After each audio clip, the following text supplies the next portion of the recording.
Good evening, ladies and gentlemen. Welcome to Suplex CIty Chats. We are back. Matty had to take a little bit of a hiatus due to some personal issues, but I am back, and we are back to talk about some things in the world of pro wrestling. We've missed a bunch of stuff, but we've missed a pay-per-view recap. So what we're going to do tonight is we're going to break down that pay-per-view, and we're going to talk about the Raw that followed. Some of our people are on missions. The villain is cleaning up things in a place we don't talk about and doing things we don't talk about, but he'll join us eventually. The best that ever is and the best that ever will be, JB3 is, well, who the hell knows what that guy, he could be somewhere. But I'm not, of course, alone, because that would be really crappy, wouldn't it? We will introduce the leader of the Darker Order, Mr. Evil Dose. Whoop. Help if I hit the right button. Yo, hey all. Glad to be back. It's been about 2 or 3 weeks since we've last convened. As you can see, I am in an undisclosed location, recharging the old methane batteries. But we're going to get our fill of brimstone, and we're going to talk about some wrestling. Let's do it. Yes, we are. And of course, it would not be a trip through Suplex City with the bringer of pain, the Paynemaker. Yo, what's happening, guys? It's been insane. I'm once again trapped in my dungeon of pain. But you know what? It's what, Tuesday, Wednesday. Who cares what day it is? Let's just talk some wrestling. That's what she said. All right, guys. You were 5 seconds too late. So, like I said, we had a pay-per-view over the weekend. I thought it was a pretty decent pay-per-view. We're not going to talk about the pre-show because it was just a battle royale, and it didn't really do much. Miz won, what have you. Let's start off with the first match. It was the men's traditional Survivor Series match. We had Team Raw consisting of AJ Styles, the captain, if some people would say, the man that we bask in his glory, Keith Lee, the Celtic warrior, Sheamus, the monster among men, Braun Strowman, and the original bro, Riddle, with Omos. They took on SmackDown's Kevin Owens, Jey Uso, King Corbin, Seth Rollins, and Otis. Personally, I think that should have been Big E, but if they didn't want him to lose, that's fine. First time in a long time, Raw swept. I was kind of surprised. I expected Jey Uso to do a little bit, but he didn't. It was okay. It was a nice start to it. Dose, what do you think? Okay, I want to back up a little bit because the Battle Royal really wasn't for nothing. There was, or at least I'm giving them credit, maybe where credit isn't due, but I think Miz won on purpose. I think Miz won so that everybody watching the show knew he was in the building and knew he was feeling like a winner and full of himself to sort of tease that he might be around to interfere in the match at the end for the drama. As far as the Raw, the Survivor Series match, Raw versus SmackDown men, it was not what I expected at all. I did expect Jey Uso to carry the day for his team. I really wasn't expecting I just pledged fealty to Roman and the tribe and all of a sudden I'm failing you already story. I expected that to take a little bit of time. It seems like NWA power in the speed of the arc. But that said, I aside from that, I loved it. I thought it was not what I was expecting. It was exactly the opposite. And I think 5-0 was great. And I really enjoyed it. Not to spoil the next night, but they pretty much spoiled the victory the next night. But the match itself, I enjoyed. I don't know exactly why Seth sacrificed himself, but I don't care that he did. Anything that gets him out of the ring early is good by me. And I think the rest sort of went, it was pretty exciting. I like that Keith Lee got the winning pin, and I thought it was a fun, quick, painless, enjoyable match. I was kind of hoping we'd see a little bit more out of Riddle because if you've watched NXT, you know Matt Riddle can go. I kind of wish he'd gotten a little bit more, but it makes up for it in Raw. Paynemaker, what'd you think? This match was not one of my favorites. This match, This was kind of like the beginning of what I said to a couple of buddies of mine. It put Survivor Series on pretty much an up and down curve. Like there were some matches that went up, and then some that would drag the show down, or throw the tone, or at least the energy or the pacing of the show off. This was one of them. Despite Rollins just sacrificing himself and getting himself kicked out, giving myself like a good 3 minutes to laugh.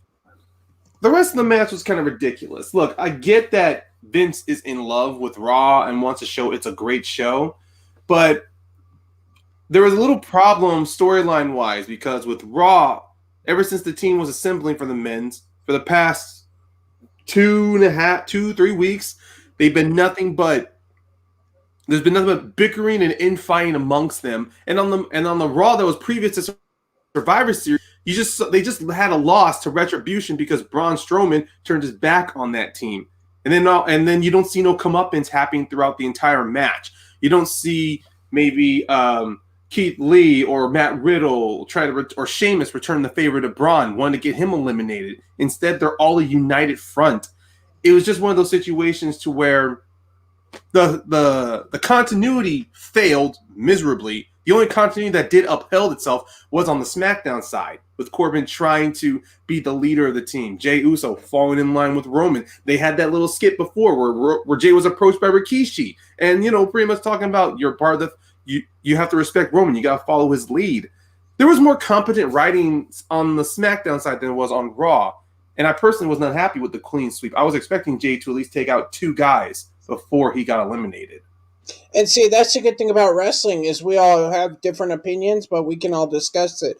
I think that some of the Raw guys looked really good. Like, they looked really, really strong. But that's all right. Let's move on to arguably one of the best matches I thought was of the night. We had the Street Profits, Angelo Dawkins and Montez Ford, our Blue Brand champs, taking on the New Day.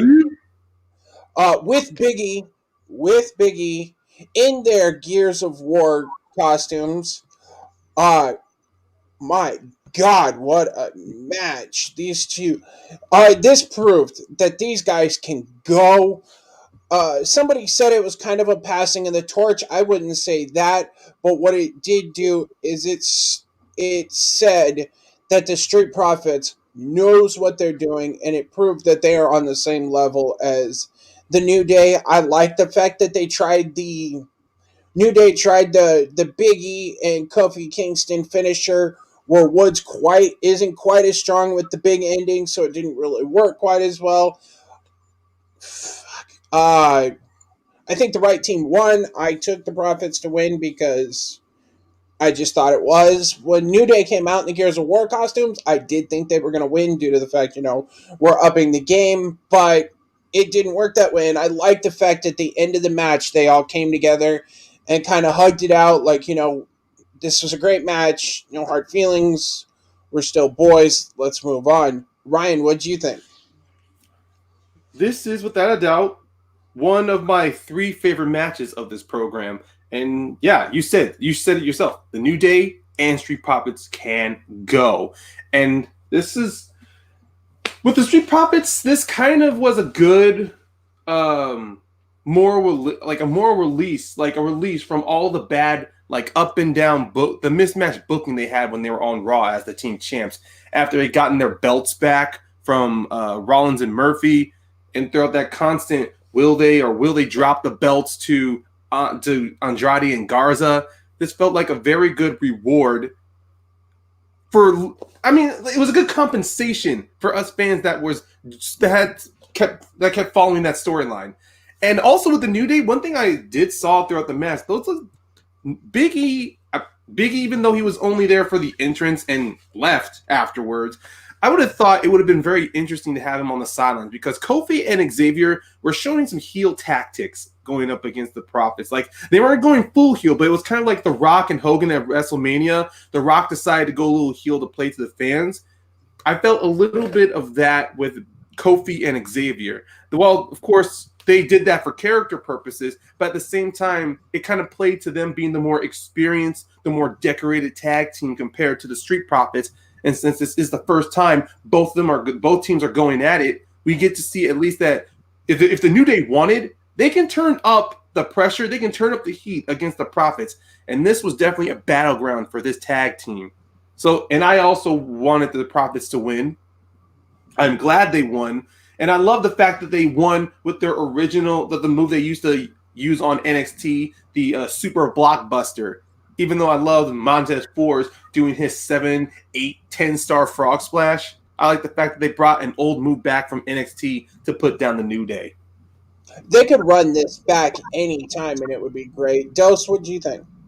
I agree with most everything both you guys said. I mean, I think that Xavier especially has been showing a more aggressive side of his personality ever since he's come back, and he's been turning it up subtly sort of every week in every show, and he's a really good actor, and so he pulls it off. And Kofi is sort of almost reluctant, not really reluctantly, but slowly coming along. I don't want to say he's being dragged along. Again, it's subtle also. So they're doing a really good job with that. So if there is a slow burn heel turn coming, they're doing it well, but I don't think that that's necessarily the case, but the door is open. I did like that it came out with Big E. I don't care about the Metal Gear stuff. I mean, in war, I don't think you should be wearing armor that's pink and yellow and green. That doesn't seem to be very useful. Then again, on the planet, maybe the planet is pink and yellow and green. So what do I know? But the match was good. It was exactly what I thought it was going to be. And yeah, I thought the Profits were going to win. I agree with you, Matt, and I think Ryan probably as well, that this was not a passing of the torch. It was just a validation. The New Day isn't going anywhere. They have jobs for life with that gimmick, and I see no reason for Big E to turn heel. I don't know why people want him to turn heel. He doesn't need to. He's a great face.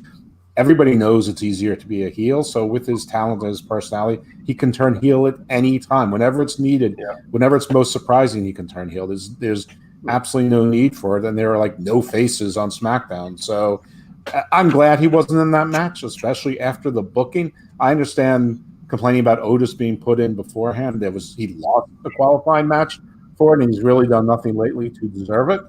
I guess they sort of rehabilitated him with the immovable force versus the unstoppable, I don't know, action gimmick a few times, probably a couple times too many for my taste, to be frank. And I like a Haas fight.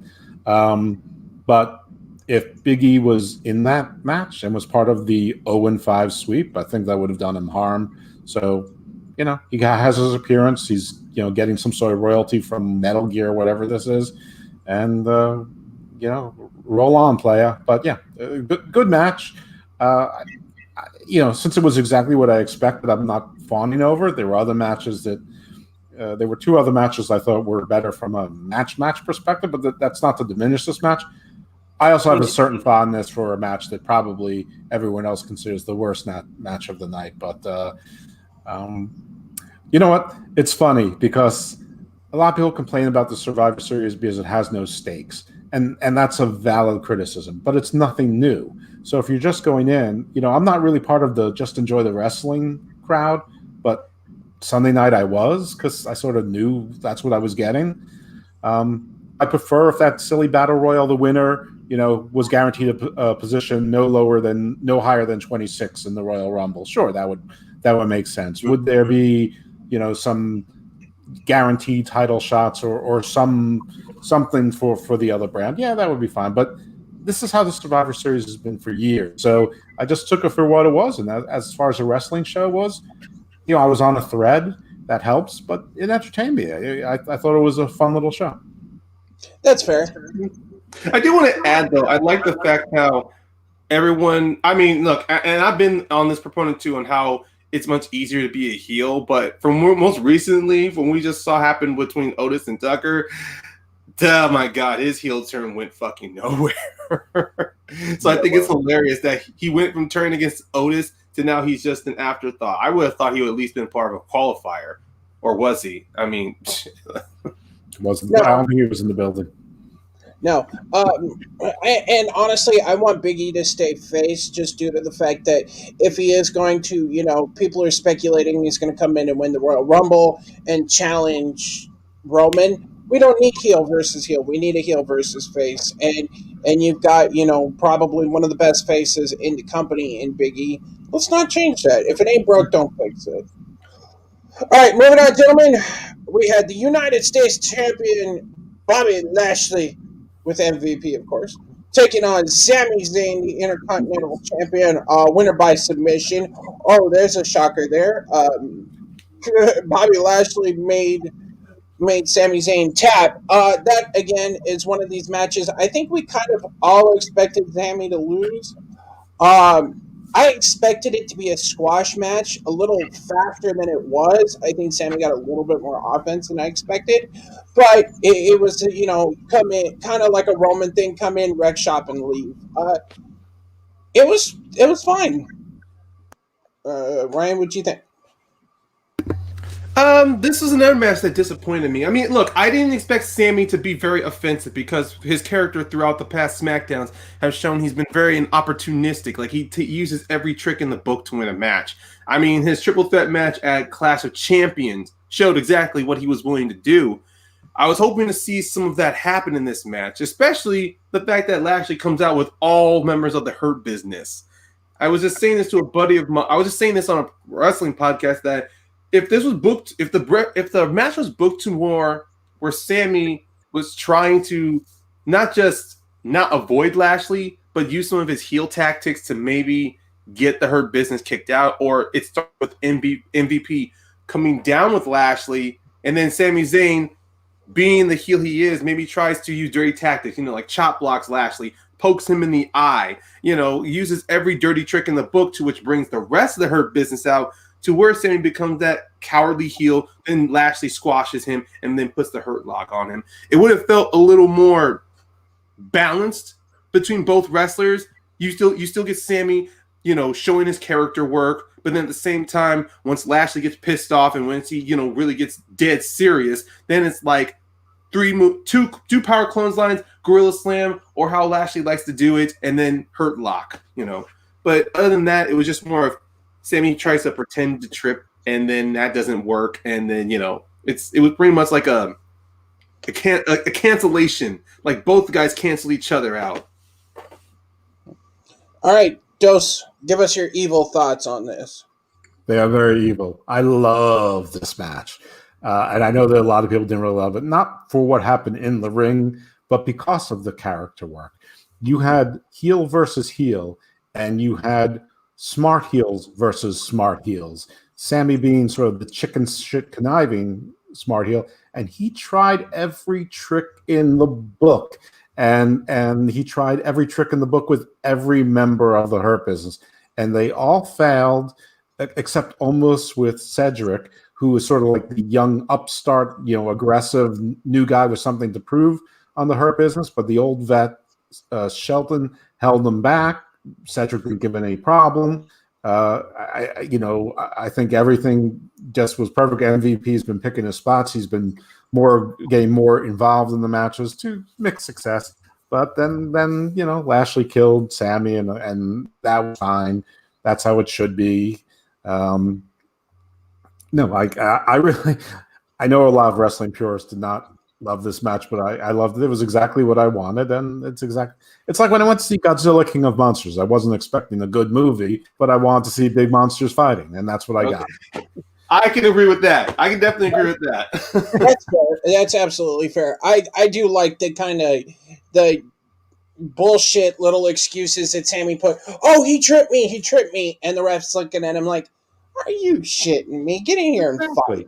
It was little things, and that was the equivalent of casting the guy who was Tywin Lannister as the bad guy in Godzilla King of Monsters. It was just a little gift to me. That works. I do appreciate when you say going back and looking at it. It definitely makes it a little bit better, in my opinion.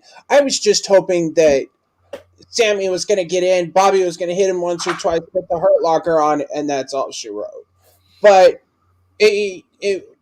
I can appreciate it. Arguably, match of the night coming up next. We got Sasha Banks, the SmackDown Women's Champion, taking on Asuka with the surprise roll up. This match was technically sound. It wasn't quite as quick and as fast paced as I expected it. I thought it was going to be banger after banger after banger.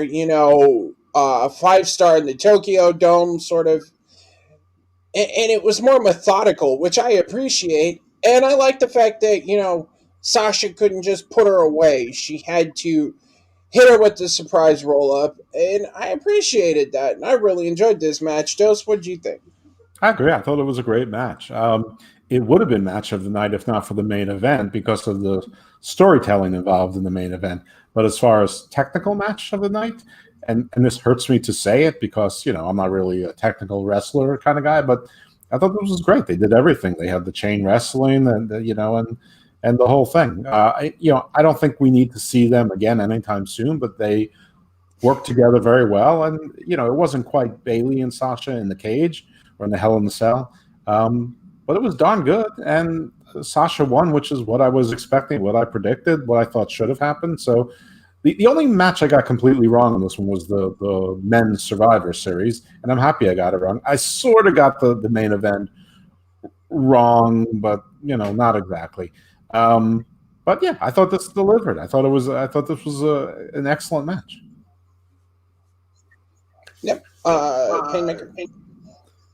This was match of the night for me, honestly. I have been, unfortunately, I mean, look, I'm still fairly, up and down when it comes with technical wrestling because, it's hard for me to tell what will excite me or what will really grasp my attention. But I thought the mixture of the chain wrestling and some of the exchange of holds, like Asuka using the ankle lock to neutralize Sasha. Sasha, who at times couldn't really put in the bank statement, like all the constant times that Asuka kept rolling out, escaping, or the constant changing or reversal of fortunes. I liked how this was about who can try to out wrestle each other. And to me, I even saw an even grander story with Sasha, because if we all remember in 2020 when Sasha was that heel, when she got that belt from Asuka, she used dirty tricks to win it. And now that this is a brand new face Sasha, this was her out to prove. She's already proven that she can retain a championship. Now this was her trying to prove that she didn't need those dirty tactics to beat Asuka. This is proving it to herself, and I liked how we saw that in the match. I even liked the constant change of reversal of pins. So to me, even though it was surprise roll-ups, this was kind of more of the one that actually worked this time, because you saw it went from crucifix pins, then to a roll-up, then switching into a sunset flip pin. So many different combinations to where which one comes out on top. And both women looked very good, to where Asuka even's like, you got one on me. But then the next time, like months down the road, when we get this again, we'll most likely get an opportunity where one of the women will have to submit each other. But right now, I feel very satisfied with this outcome. I agree. I felt like this was like the female version if you saw Daniel Bryan versus AJ Styles, where every style was on display. And yeah, you broke it down well, because I had forgotten about the heel Sasha, now face Sasha part, partly because they've wrestled so many times in the last 3 or 4 months. So it's sort of lost in the smoke. So that was a good pull. I didn't even notice that until now. And some agent hopefully remembered it. It wasn't just an accident. So if they did, credit to them and credit to you. Unfortunately, this was sort of lost in the fog. But maybe if more people there start paying attention to more things, then things won't be lost in this fog, and we'll start getting good storylines across the board for the show. So good, very good, very good, guys. All right, next up we had the women's traditional Survivor match. We had Team Raw, Nia Jax, Shayna Baszler, spoiler, Lana, the lone survivor, Lacey Evans, and Peyton Royce defeated Team SmackDown of Bianca Belair, Ruby Riott, Liv Morgan, Bayley, and Natalya. I think when we talked about it a couple of weeks ago, I said that Lana was going to be the lone survivor. Do I think she should have? No, I want to back Bianca Belair. She put in the work the whole time, but that's just my opinion. I think it's kind of funny the way that it turned out, where Nia and Bianca Belair both got counted out. Lana's sitting there in tears after basically the big bad bullies casted her aside. Kind of kind of surprised me. Bailey got eliminated first, but it was fun. Everybody got to show off a little. Excuse me, a little bit. Paynemaker, go ahead while I get these hiccups under control. Yeah, no worries. Yeah, that did surprise me. Bailey getting eliminated first, but it was the following that led to her elimination. When Bailey was gonna go do like an elbow on all those women out on the ring, then Peyton does that superplex. What the hell happened with the communication? Nobody caught Bailey, because if you rewatch that, Bailey did not land on nobody. She landed perfectly flat on her back, lower back, and it pissed me off. What happened? I mean, it was one of these situations in this women's match that really upsetted me. And also, I get the story with Lana. Nia doesn't trust her. She sees her as a weak link. But when Lana tagged herself in and was able to actually go a bit with Natalya for a while, the moment she tried, the worst part was that Nia, when she reaches out for a tag, nobody wanted to tag her. It's almost as if they developed short-term memory losses. Like, wait, how do I tag her? And should I tag her? Or was Nia so intimidated, like nobody fucking tags her? What was the point of her being the weak link if you don't want her in the ring? That was complete fault. That failed so hard. So when Nia did shout out to Lana, go stand there on the steps, I'm like, there's no chance in hell you can recover that. I kind of joked that Lana would be the sole survivor, only that it would end with her getting put through a table, but we didn't see that. All right, well, what'd you think of the women's traditional Survivor Series match? So you asking villain or me? Villain. Yeah, I mean, it was what it was. We all knew the main story. Evil Dos has been saying it for weeks that Lana was going to be the winner, and he picked it right. Lana was won. Other than that, the match was very forgettable. I mean, I don't see any of the women really shine in that match. I mean, it's one of those things like, I don't know, a couple months from now, I'm not even remember any moves they did. Nothing really stood out in the match. I think the only one I think was Lacey Evans did. I think she did okay. But other than that, it was kind of like, whatever. Next. All right. Dos, how about you? It was so bad it was almost good. Mostly because the ending was almost to what I wanted, except there wasn't the celebration then putting Lana through the table. I understand it was for the table spot later for Roman and Drew now, but still. But the streak is over, which makes me a little bit sad. But, I mean, aside from the Ring of Honor spot that obviously none of these ladies were trained to do the Ring of Honor spot, and nobody caught Bailey, which was horrendous. There were I mean, you guys talked about it, that nobody wanted to tag Lana, even though they said get her out of the ring. But Peyton Royce actually did tag Lana and then like no-sold it as if she didn't. And then there was a spot later on where Shayna had the sleeper, the whatever she calls her, coquina clutch. They call it the Kirafuna clutch? The Karakuna clutch or Karakuna clutch, whatever she calls it. Starts with the K. Ruby, so much that Ruby was completely unconscious and out and just got the and even though Shayna got knocked, kicked out for disqualified for not breaking the hold, then someone else came in and pinned Ruby, but Ruby then had the wherewithal to roll out of the ring. Oh no! Shayna got disqualified by not letting go on Bianca. No, this was on Ruby. Ruby was completely unconscious, and but when Ruby was unconscious, Shayna pinned her and then got eliminated. But then Shayna did the same clutch on Bianca. She got to the ropes.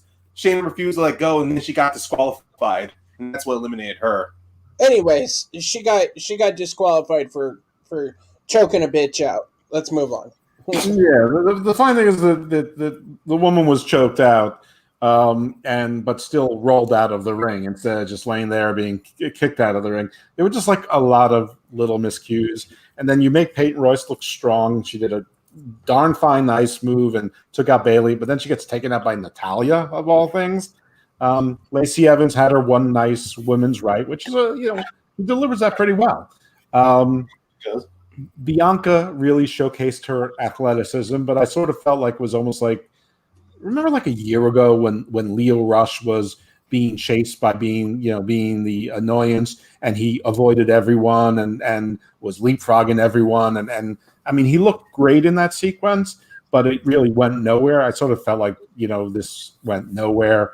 But she, in that team, I guess she looked the strongest. That's fine. Everybody's, wants to strap a rocket to her, but it's a bit early.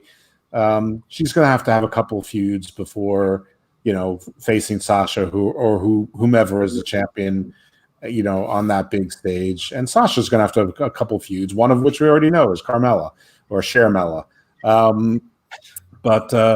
Anyway, this was a campy, goofy match. There's a lot of places to nitpick, but it was like seeing a bad comedy while you're stoned. It's still funny and it's still fun, and that's how I felt about it. So yeah, if someone wants to call this a good match, no, they're wrong. It's not. It wasn't a good match. It wasn't even really a very good ending. It wasn't even really that clever an ending, but it was close to the ending that I wanted. So I had a smile. That's fair. All right, let's move on to our main event, shall we? We had the Tribal Chief Roman Reigns, the Universal Champion, with his special counsel Paul Heyman, taking on Drew McIntyre, which ended by a technical submission. In other words, ladies and gentlemen, if you're not a wrestling fan, basically that means Drew McIntyre got choked the fuck out and the ref stopped it. This match was exactly what I hoped it was. It was going to be two big, beefy guys getting into it. They both came out looking good. I think if Roman had lost, it would have lost his momentum. Drew looks fine coming out of it. Villain, you haven't been here, so why don't you give us your thoughts, play-by-play, whatever you want to do, brother. The floor is yours.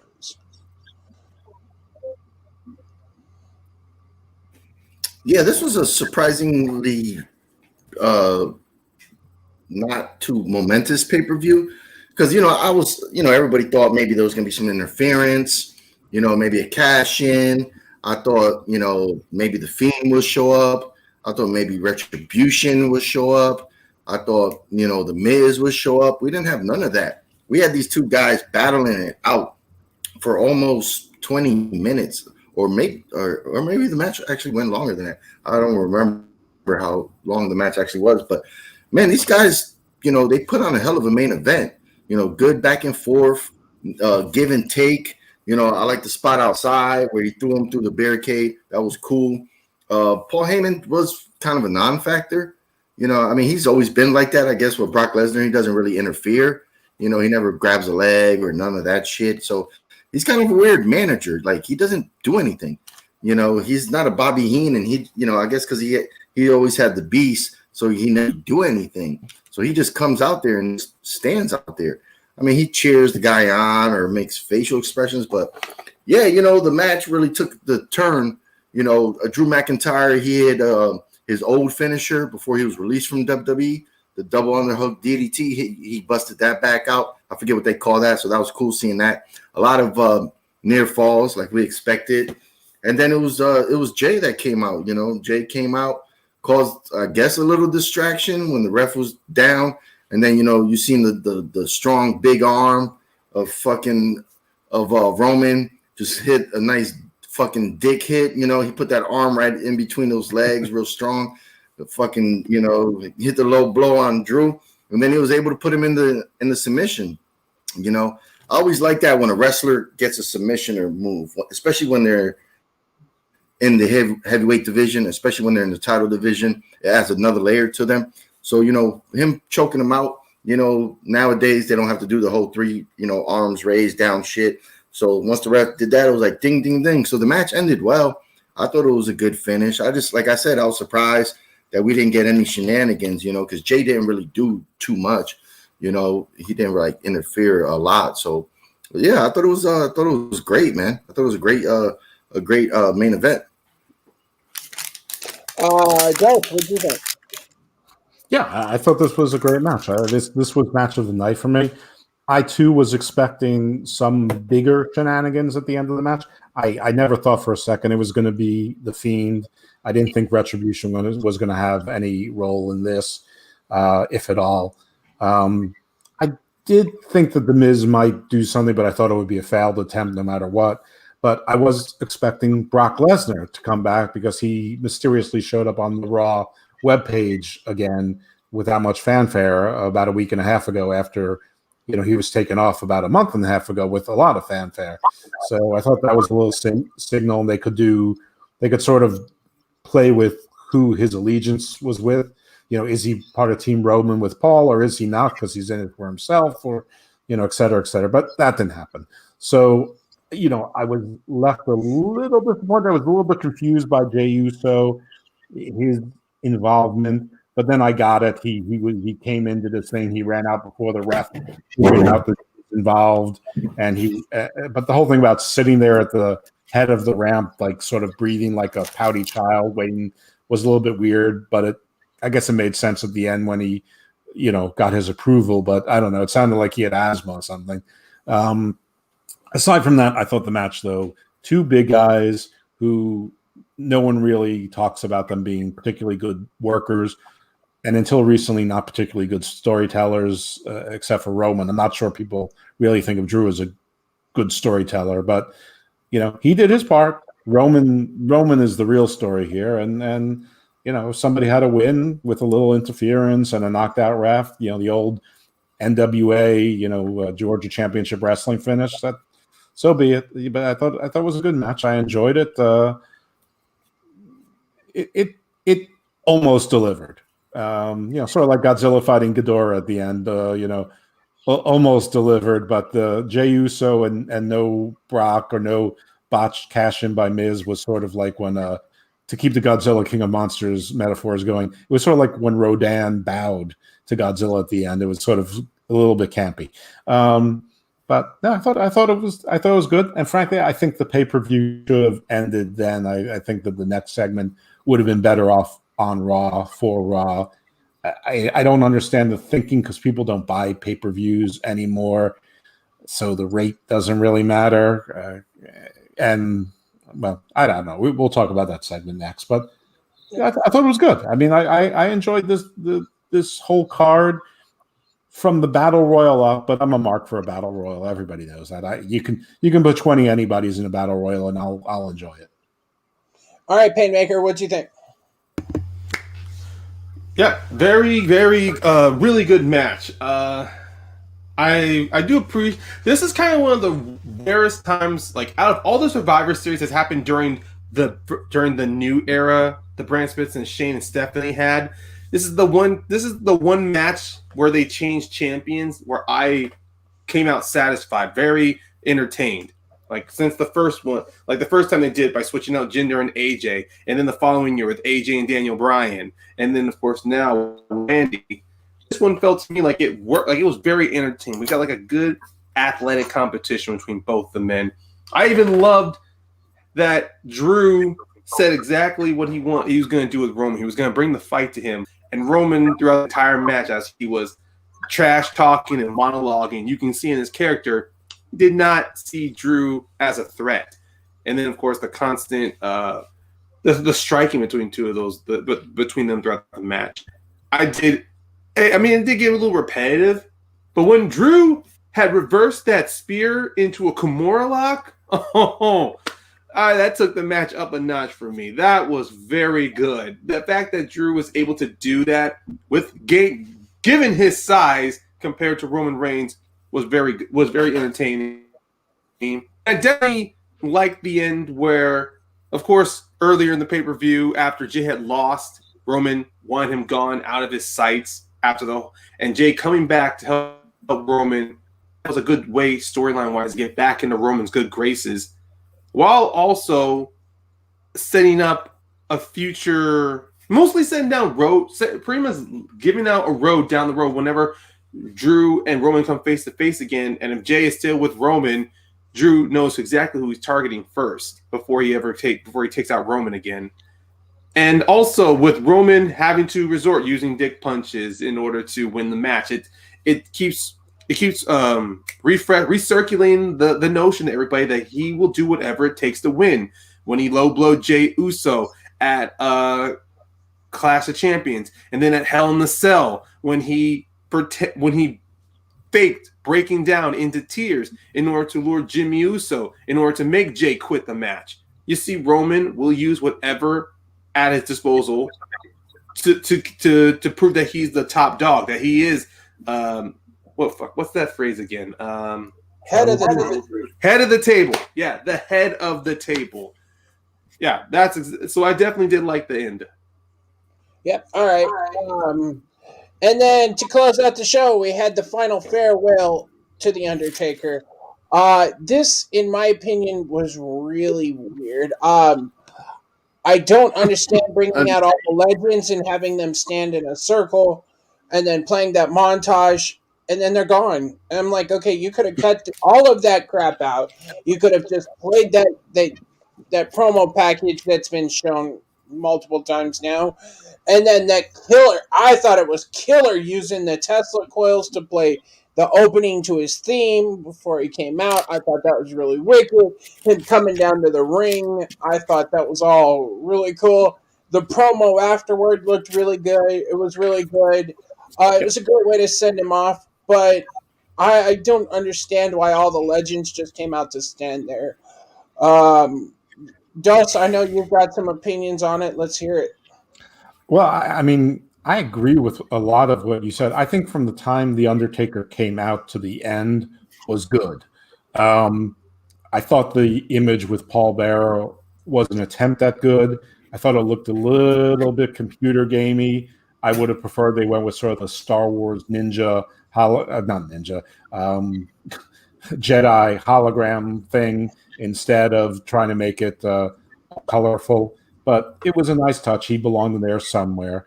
But to get there, with the legends, I assumed that these were people that The Undertaker wanted to be there and were available, though some of it didn't make sense to me. Like, I didn't think he was particularly close with Shane McMahon.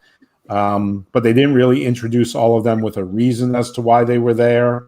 And then they disappeared. That was odd. I don't know what Vince McMahon is doing with himself, but those eyebrows were drawn on. He's starting to look more like the puppet version in Firefly Funhouse than a real person. We all get old. I'm getting old. I look at, I'm looking at myself right now and going, what are those lines on my face? This must be bad lighting. But still, that, to draw on your eyebrows and then make them go up like that was just weird. It was a little bit uncomfortable, and I don't see how it added to the pay-per-view. If anything, I think it sort of overpowered it and dampened it a little bit. Whereas I think if they put it on Raw with those 17 legends and The Undertaker's farewell, you would have gotten 1 million more viewers or 500,000 more viewers, and finally crossed over that 2 million again on Raw. So Raw and SmackDown could be equal, which is why I assume both Raw teams. One was to say, hey, Raw wins, so people should start paying attention to Raw again, not just SmackDown. I thought it was weird. I thought it was a little bit disjointed, but mostly I thought it was unnecessary. But really, my biggest criticism with it is we've all seen him retire so many times that it's almost like The Boy Who Cried Wolf. So I found myself not being emotional about it at all because I feel like I've seen it all before so many times. And it's like, this is The Undertaker's final farewell. Well, guess what? Farewell is just one word. Next in 6 months could be The Undertaker's final adios, then The Undertaker's final goodbye, and then The Undertaker's final arrivederci, The Undertaker's final aloha.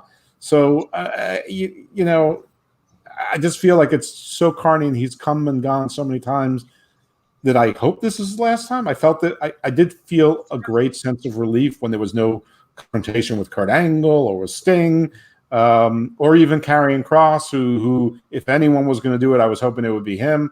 But I was just happy that there was none of that. And frankly, when I saw the copyright disclaimer go up, I just felt just relief. So that's it. I mean, it went on too long. Better off on Raw at the end. All right, Villain, what do you think? No sense. Fucking weird. You know, it don't make no sense. You own the network. You could have made this as long as you wanted to. It's not like you have any time restrictions because this is on your own channel. So I don't understand this. Like, to bring out all those legends for no reason. The only current wrestler was Jeff Hardy. He came out. They never gave an explanation of why, who's there. But I can understand why Jeff Hardy was out there. Because before he got to the main event level, he battled Undertaker, in a couple matches until, he got Undertaker's respect. So I was like, oh, I don't mind who they had. I don't care. They could have had anybody out there. I don't give a shit who they bring out. But then they have Kane come out, and he's in full fucking gear for no reason. Like, we've seen you without the mask and regular clothes when you were the authority figure, when you were the authority. So I don't know why he came out with full gear and nobody else did. And then, they showed this great video package that I thought was really good. They could have added another 10 minutes to that, and I wouldn't have mind. And then when we come back, there's nobody in the ring except Vince McMahon. And yeah, it sucks. Vince McMahon is getting old. It's crazy. 20 years ago, that dude was jacked as fuck. And then now look at him, it just time be flying, man. And I'm glad nobody came out because, but they it could have been something else. Like Evil Dose says, yeah, they should have probably saved it for Raw just to get more people to watch because the network, you're only going to get network subscribers. Nobody's ordering the network just for a pay-per-view. That time came and went, so I just think that it's your company, it's your network. You could have did a lot more with that, especially if you're gonna be the last time we see the Undertaker on WWE. They could have did something way better. They have the money, so it just kind of was like, oh, I mean, the Paul Bear stuff, had me choked up. That was a good. They spent some good money there for the hologram, but other than that, it was just kind of weird. I was like they could have did more. They could have did something better and more, and have it way more profound and something that we would have talked about, 10 years from now, 20 years from now. But it's just kind of like, oh, okay, it is. So yeah, that's it. All right, Paynemaker, what do you think? Yeah, just go to Paynemaker before he falls asleep over there. I'm not falling asleep. No, it's just I'm waiting for my food to arrive. It was just, yeah, this whole thing was booked very. I mean, it's weird, but everything felt incredibly out of place, especially the fact that, yeah, this is on the network itself. They could have really, if they had just adjusted a few things around, like maybe have Vince McMahon first do his little tribute to the Undertaker, have him have that moment where he's choking up, and then change it to where you have that package that displayed the Undertaker's career. Then once that package is done, you can change it to where the legends are coming out. That way, you have more time to explain why you chose these legends and their relationship, or what importance they made in the Undertaker's career. Instead, I mean, Corey and Michael Cole, they were just dropping off quick one-liners about why these certain legends were here. Of course, we know about Jeff and his match against the Undertaker that propelled him to that really changed the game for Jeff Hardy, and also was one of the rare times Undertaker slightly, and I mean slightly, broke character by paying his respect to Hardy. And then you had of course you had Kevin Nash come out. You had Ric Flair, who also made sense. You also had Triple H and Shawn Michaels, which of course you were going to expect to see them. If there was just if you had put that next to the last, and then you would have given more time, you could have had more time to explain why the Godwins were there, and also the Godfather themselves. Of course, it was a quick drop. It's like, oh, they know the Undertaker personally. They're very close relationships. Okay, can you explain more about that? Can you expand on that? Oh no, we're running out. We're running out of time. And they needed time for the gobbledygook. Oh my god. Yeah, and Savio Vega was one that it was like, I don't know why he's there. They could have explained that. Well, they could have explained that some of them were, they had at the beginning of the 90s, they had a group of guys that got together after shows called the BSK or whatever it is crew. BSK crew.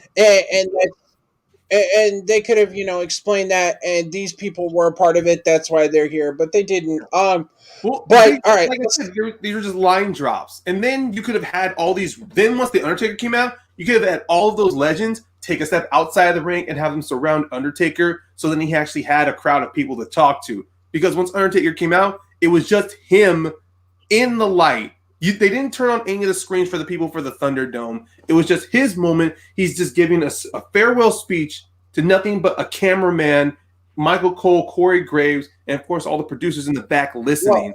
Well, they helped do it though for safety reasons, though, because of those Tesla coils. Seriously, we couldn't live without the electric kazoos. All you have to do is shut down the Tesla coils, and you're fine. I'm just saying, if the legends surround the ring, that's it. So that's when Undertaker's doing his speech, you can do some good camera cuts to each legend reacting to the Undertaker. So then when he's finally done, you have those legends give him a round of applause while he's still in character and when he's walking off into the sunset. I mean, this really could have been booked a little better instead of having to be very chip chop. I don't know. All right. So let's move on to Monday Night Raw, shall we? Raw literally opens up with the men's Survivor team standing in the ring with Adam Pearce. Adam Pearce goes to announce that because they, kick so much ass, they're going to set it up where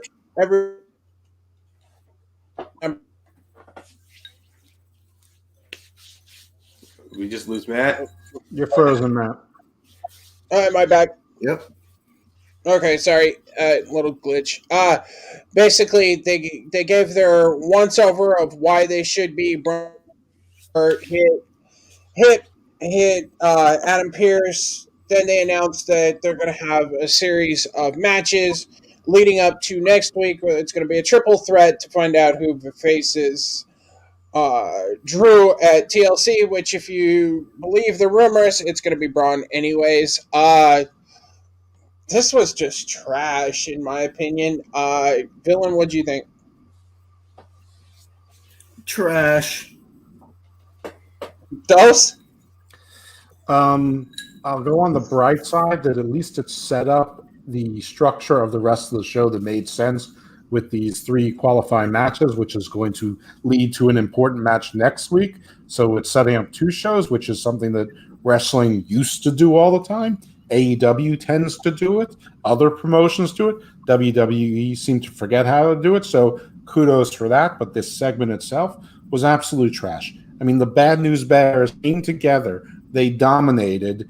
And instead of becoming winners, less than 24 hours later, they're back to being the Bad News Bears again, and they can't get along even standing there. And the whole thing of make your case, shut up, Pierce. What does that make your case? What are you, the judge? That was dumb. And the whole thing with Braun was done. I mean, dumb. Is he supposed to be like bipolar unhinged now? Is that his thing, that he's so uncontrollable? So anyway, he'll be suspended indefinitely, whatever that means. This was a terrible, terrible segment, but at least it set up the structure of the rest of the show, which after this point wasn't awful after this point, but this was definitely a bad start to the show. All right, Ryan, you've got a tail on your face. What do you got to say? Well, I'll make it short. I just watched highlights, and even throughout the 3-minute clip I saw, I got more from that than the what? I don't know how long it was supposed to be. I mean, Adam Pearce, make your case. I'm sorry, this took me back to when it was Stephanie and Shane, and when they did the anonymous Raw GM. Make your case why you want to fight them. What? That was so stupid. All you could have simply said was, you guys won Survivor Series. Now we're going to have a series of matches to determine the number 1 contender to fight Drew. That's it. Done. Take a minute and a half. And then maybe Strowman could go off and say, I don't need to because I was dominant, and then have him do the whole thing against Pierce. Like, he could have cut out, maybe trimmed the fat. then let's move on to something we've seen over and over again, and Xavier Woods actually calls out. It's the New Day taking on the Hurt Business. This was a. It started out bad, but then the restart of the match, it was pretty good. New Day won. No, really, no surprises there. Skirt Ryan, what do you think? Yeah, I was about I was about to stop my Hulu when I won because I wanted to watch this match entirely. But then when they restarted the match, I slightly got invested back in again. But even then, that first the match stopping the first time, that it really wasn't needed. It could have simply just been a very good tag match. And of course, the New Day win. That's great. It's clear we're going to have these guys go up against the Hurt Business for the championships.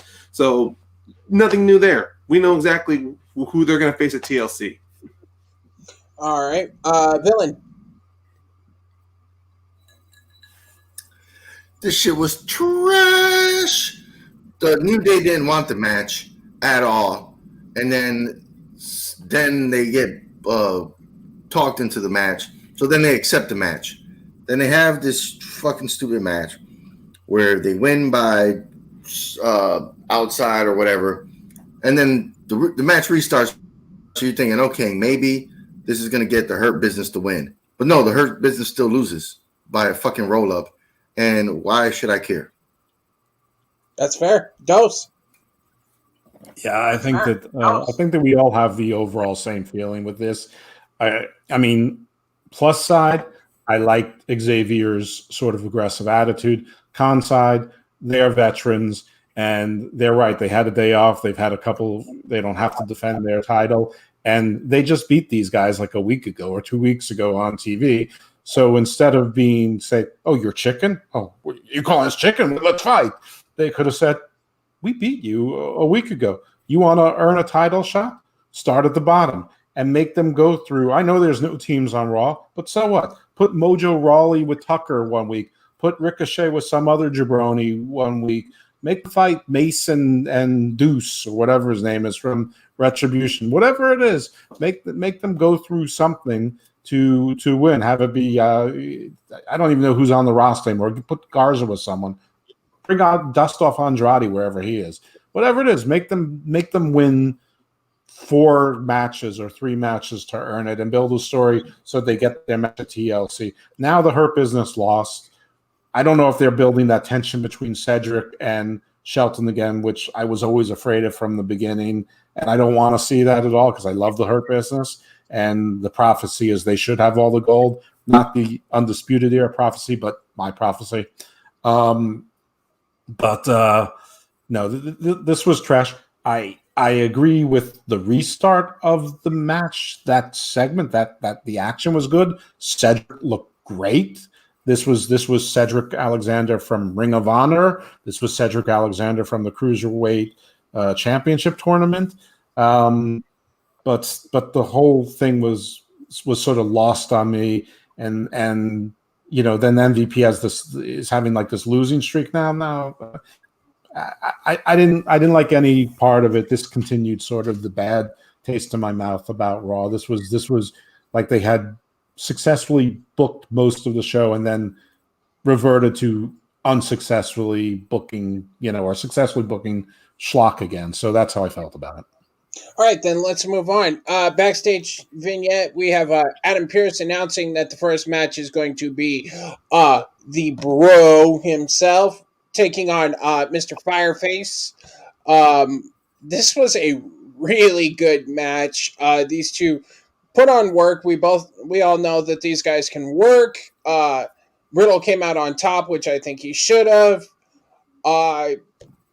This was great. I'd like to see these guys go back and forth several times, not just, Sheamus Brogue kicking his head off. I actually like to see them work. Dos, what'd you think? I thought this was a great match. This started the rehabilitation of Raw. I don't know what it is about Sheamus and Riddle that works together so well, but they do work together really well. I don't know if it was just a lucky shot or the fact that Sheamus likes to work stiff, and I think that Riddle, as a legit UFC fighter, probably likes that a little bit. and probably gives as good as he gets.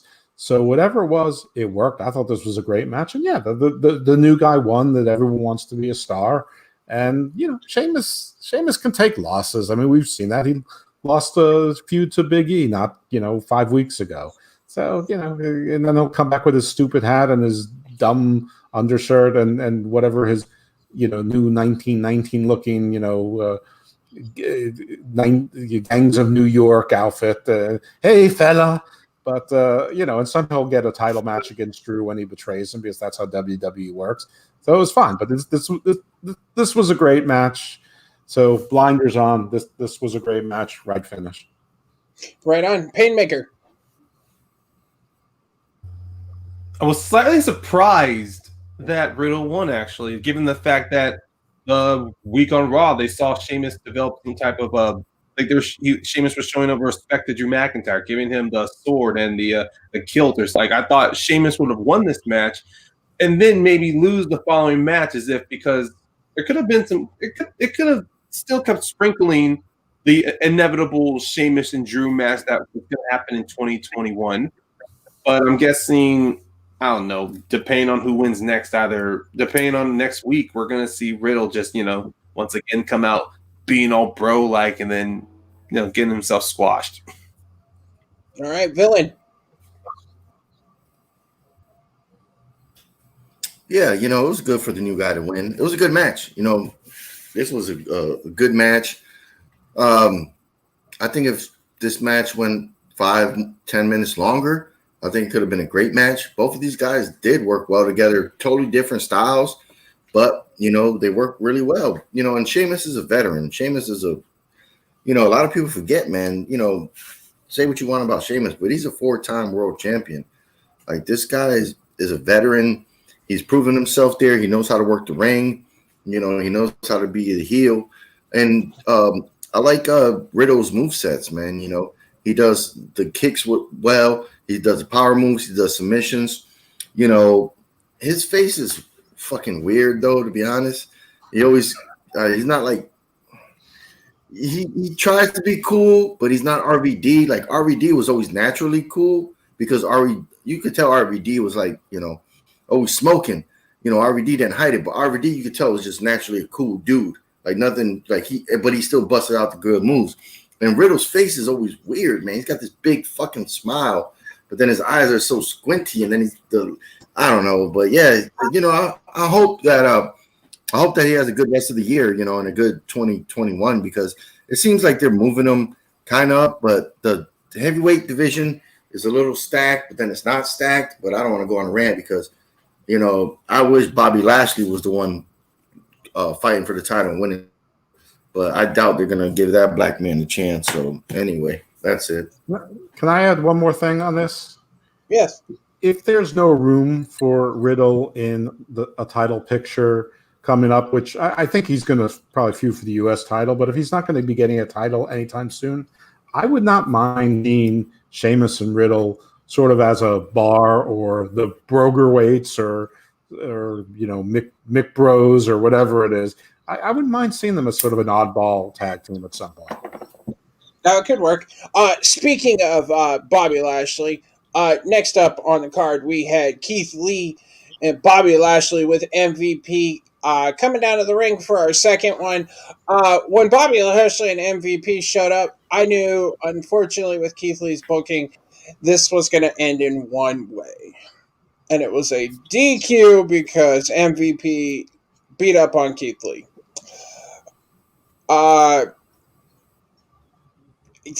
It started out to be a good match. I think they kind of overdid it on Bobby Lashley picking up Keith Lee, but other than that, it was fine. Dose, what'd you think? Yeah, I mean, this match started off weird because Keith Lee, he's very slow and methodical, and his thing is he's sort of like Grey Hulk. He's very intellectual, but he's also beefy, and powerful. And he walks up to Bobby Lashley like he's playing head games, but instead of doing something like that, he grabbed his boob, like he was copying a feel. And Lashley rightly just slapped his hand off of it. It was just a weird interaction. It was almost like he was like sexually assaulting him. And some of Keith Lee's moves, like he does this like DDT thing where I guess it's like he's measuring the opponent up, but the way he does it almost looks like he's like an artist, like deciding where to paint or where to take the photography. He's got some weird mannerisms going on. And sometimes he's so methodical and slow, I almost feel like he's working in water. That aside, I thought most of the match was pretty good. I know where Lashley, cut himself because it was either that or kill Keith Lee because he's too heavy and he couldn't handle it, even though Lashley's, I'm sure, strong as shit. But that's 340 pounds and the angle is wrong. The leverage is all wrong. I guess they had the DQ because they didn't want Lashley to look weak, but I don't think that MVP interfering makes him look any stronger than a pin. So if Keith Lee was going to win, I would have preferred that they did something like this where Lashley thinks he has him. He's coming in for that spear. Keith Lee does the surprising leapfrog with a man that size shouldn't be able to do. Lashley goes right into the corner and basically knocks himself out. Keith Lee delivers the spirit bomb, and it sort of took him by surprise because nobody was expecting that from the big guy and let him win strong. I would have preferred that. That would have been a good ending. And, people would have been complaining, oh, Lashley is a killer, but I think that would have made sense. And Lee is the younger guy, though not by as much as we might think. Anyway, it was okay. It was just a little bit weird, but it was all right. It was a weird ending. I would call this, on a scale of 1 to 10, I probably would have given this like a 5. It was sort of like a miasma. That's fair. Brilliant.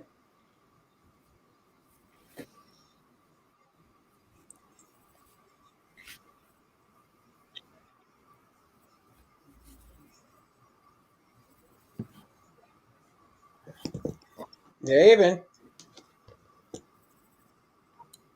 Are you muted? We can't hear you. I can't hear you, brother.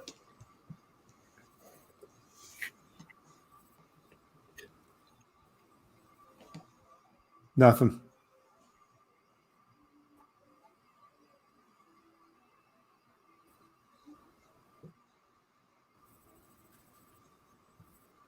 Now he's frozen. I was about to say, is that me or him? No, it's typical WWE. Black crime. Ain't no fucking sense. The beginning opener, we had the 5 guys series team in the ring.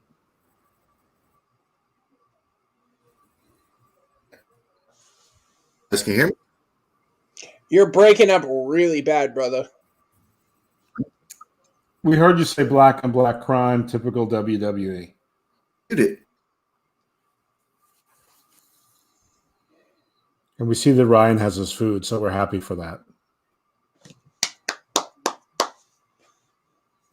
Give a good tip. It's COVID. Did you tip 20%, Ryan? He's like, fuck you guys. While Haven gets his stuff fixed, what did you think of Keith Lee and Bobby Lashley, Ryan? Fucking hate it. Don't want to talk about it. Stupid. Fair enough. That's fair.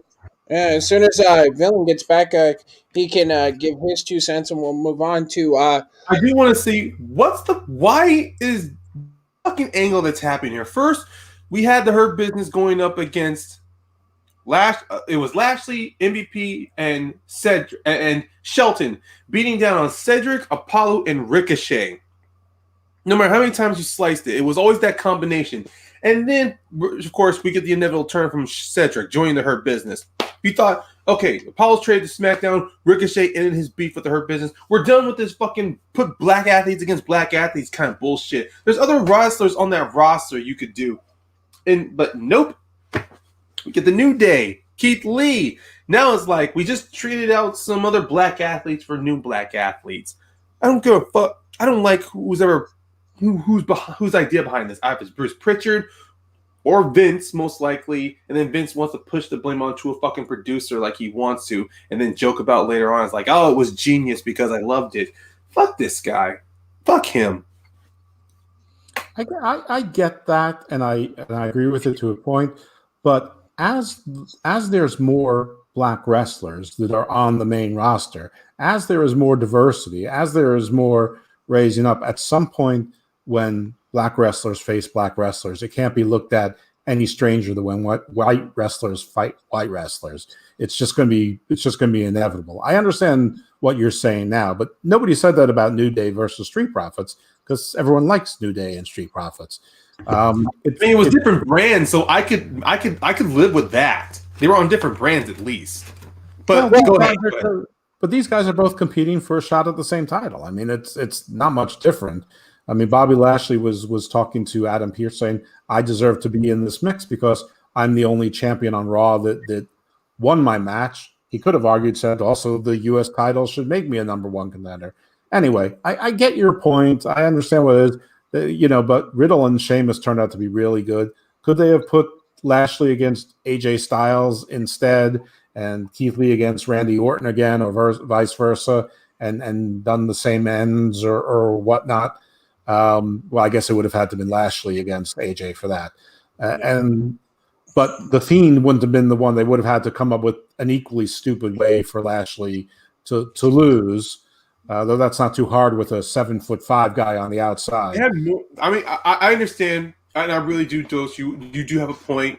It's just that from that battle royal, and then even now we had other wrestlers in the back that you could have the Hurt Business feuding with. I mean, I understand. I'm just saying that when you have more people of color in that upper echelon, they're inevitably going to have to face each other more often. And I'm not saying today, I'm not even saying next year, I'm not even saying in 5 years, but at some point we have to stop looking at when black wrestlers compete against black wrestlers as being, WWE booking black on black, because we never say that, Seth has been fighting with the Mysterios and Buddy Murphy now for, it seems like 17 years. I mean, we don't say Seth and Murphy, more white on white crime. I mean, it's just wrestlers versus wrestlers at some point. I'm just putting that out there. I'm doing a rare coming out of Evil Dose character and going into fair-minded Dose. All right. Well, while Villain gets his shit figured out, let's just move on to the next match we had. We had Alyssa, and I wouldn't even call this a match. I would call it more of an angle. Alexa Bliss took on Nikki Cross. I hate to. I'm gonna say this. I don't care about the match itself, but Alexa Bliss, her character work in this was just so good. She had me going. Like, I wasn't sure if she was actually like breaking the Fiend's curse on her, or if it was just, haha, I'm in your head. And then I love that they hugged straight into the Sister Abigail for the 1, 2, 3. You know me, I'm a sucker for the Alexa Bliss Fiend whole thing. This worked for me. It was great. I like this more hardcore Nikki Cross come out. Yeah. Dose, what do you think? I agree with you. I think Alexa is knocking out of the park with the character. And I mean, Nikki is just stupid at this point, so why not lose to because of her emotions? I don't know how Nikki ever gets comeuppance with the current status of the Fiend and Alexa. I sort of don't understand Alexa going against the faces and the Fiend sort of targeting heels, but in this COVID no crowd era, it's okay to, that the Fiend is just addressing his past grievances, which happen to be against heels. But yeah, WWE either better be careful or better be hopeful. I'm not sure which they prefer, that Alexa doesn't get scooped up as the next wrestling to the big screen plucking of talent, because she is really good at this, and she could make a career in horror, or she could be in Guardians of the Galaxy or whatever it is, and she's certainly good enough and small enough that she sort of fits into that mold. So kudos to her. She's knocking it out of the park. So yeah, I echo whatever you said. I thought it was good. Ryan? Same thoughts. Not really a match, obviously. This was more of Alexa doing the mind games. We're seeing her new relationship with The Fiend and Bray Wyatt, how it's changing her, making her a different character. Because right now, today, this was just more of Alexa Bliss. Because I remember weeks ago, we did get to see, we're going to see like maybe the scary version of Alexa debut soon. This was mainly more of the, pretty much like with The Fiend, you got the Bray Wyatt version, the Firefly Funhouse. So this was just Firefly Funhouse Bliss versus Cross. And yeah, great acting from Alexa. I can understand how Nikki is unfortunately forced to play dumb, mainly because they're doing the whole storyline to where Nikki is mostly guilty for what happened with Alexa. But at this point, it's kind of like with Nikki.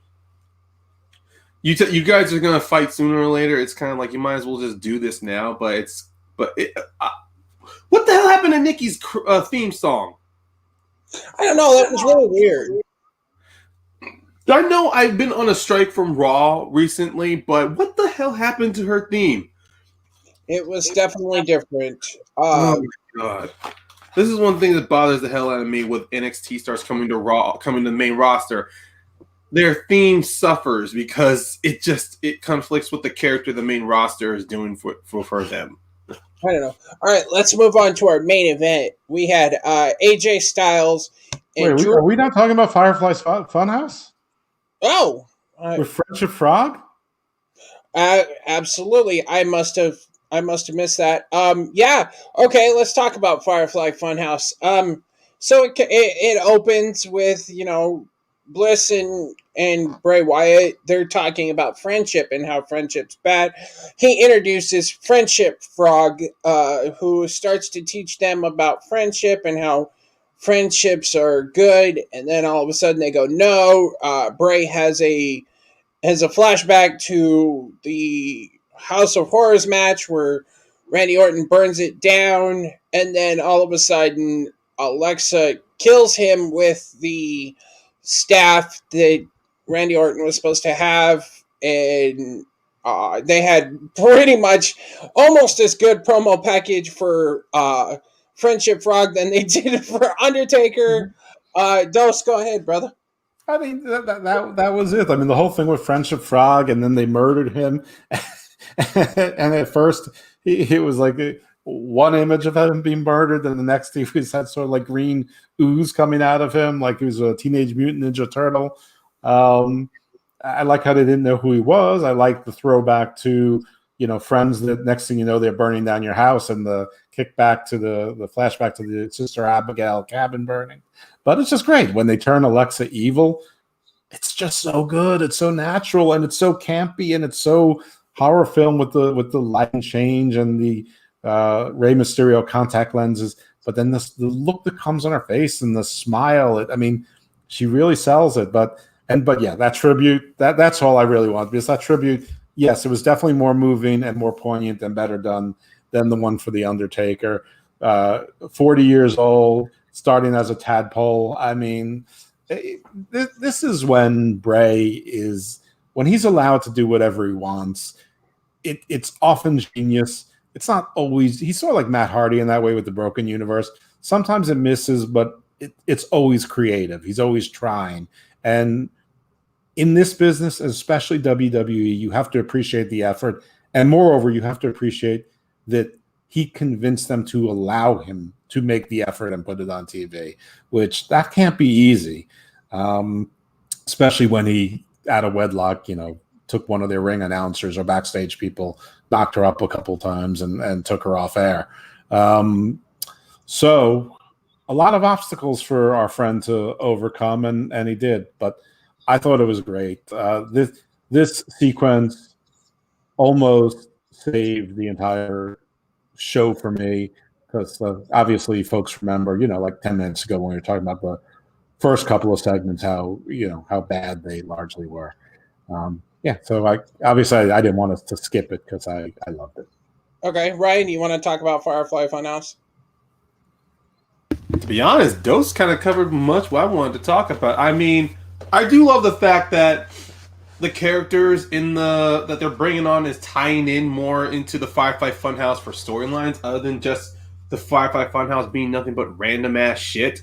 Like after, like during the time with Seth, during the Seth feud, um, I do like the fact that with Alexa as a new person involved, we are seeing a better dynamic of Bray in the Funhouse. Like he's got someone to play off of more than just having to wait for voice commands from a puppet. I mean, I do like.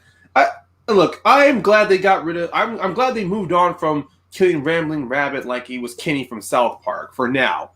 So I know they're going to bring that back sooner or later, but at least with Bray and Alexa there, we're going to see some more creativity between both of them. And I like the fact that it's definitely bleeding to where these two have become even more ensnared, or they become more like intoxicated by the Fiend, by the essence of the Funhouse.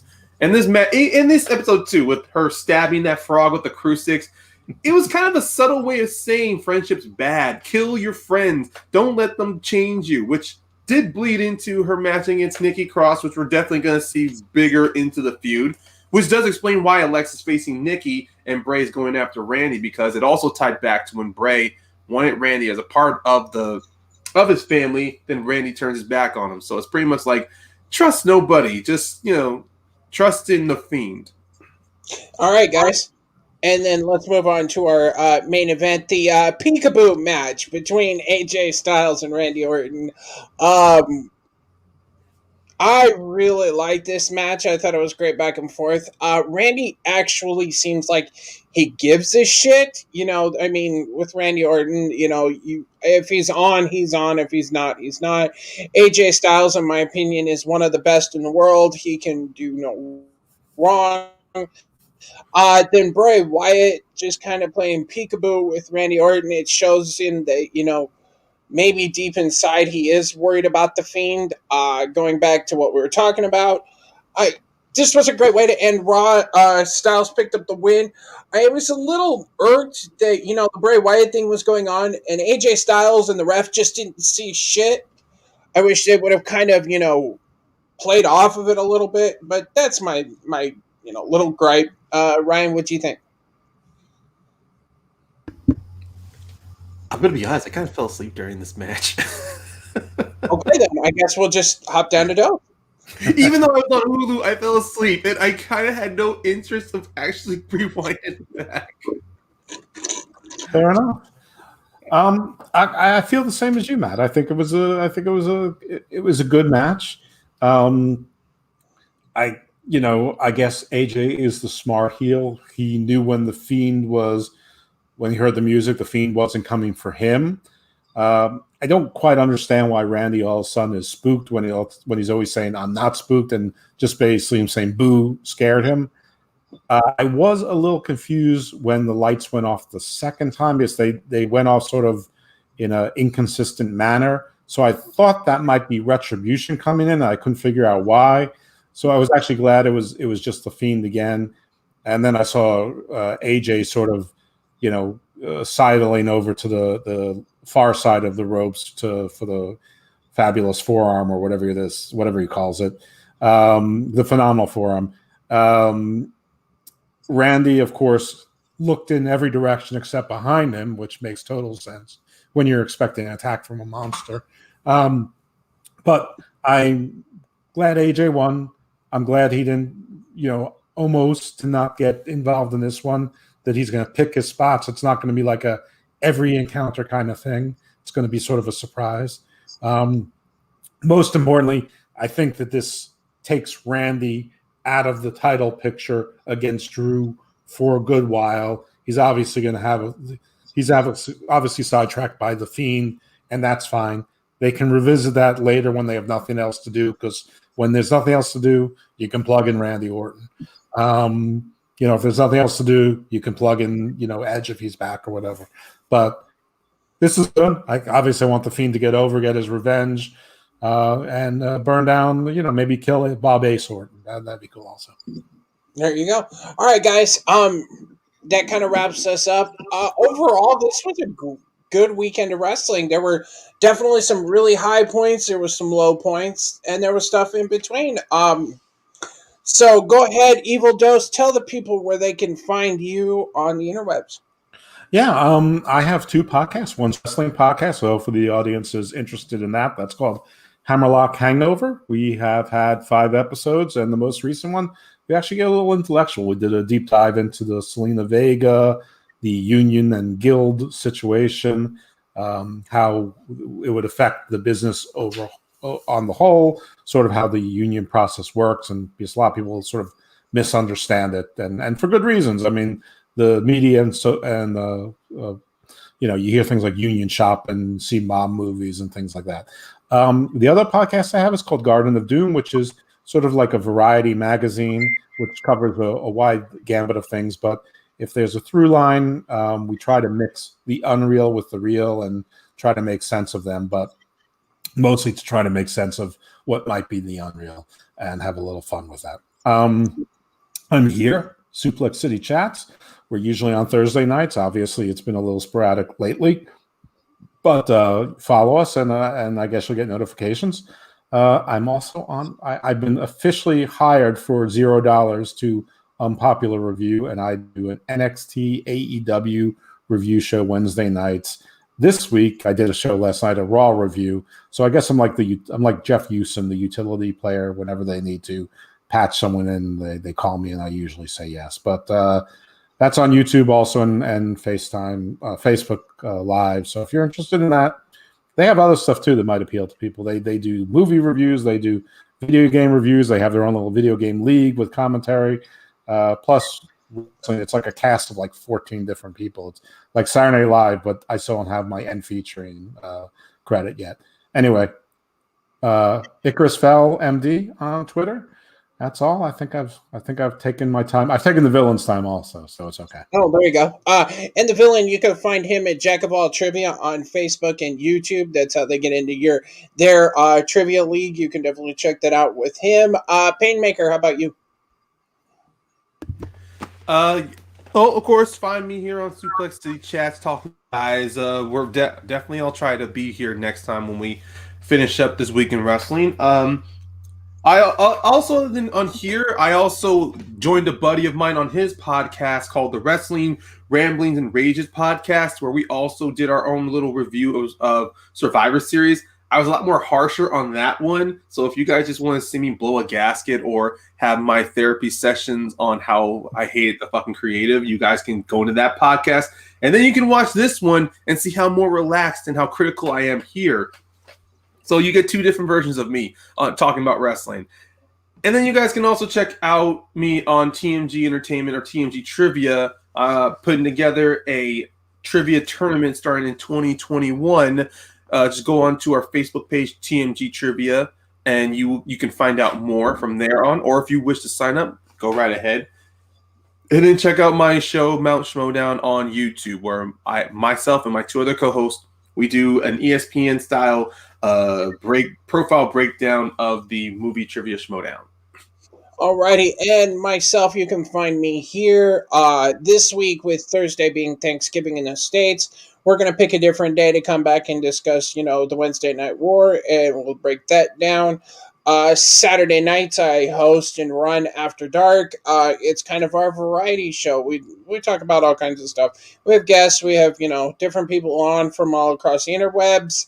Definitely check that out. I'm going to be announcing now for the channel in mid-December. I'm going to be doing a review of the remote extreme horror experience by Black Mass, which is in Southern California. I will be doing a breakdown of that. I'm going to do that on December 8th, so we'll look for that to break down around then. Suplex CIty Chats right here on this channel. If you want to get into our debate league, which is TMG Entertainment, look us up on Facebook there. If you want to get into the trivia league, like Ryan said, TMG Trivia. From everybody here,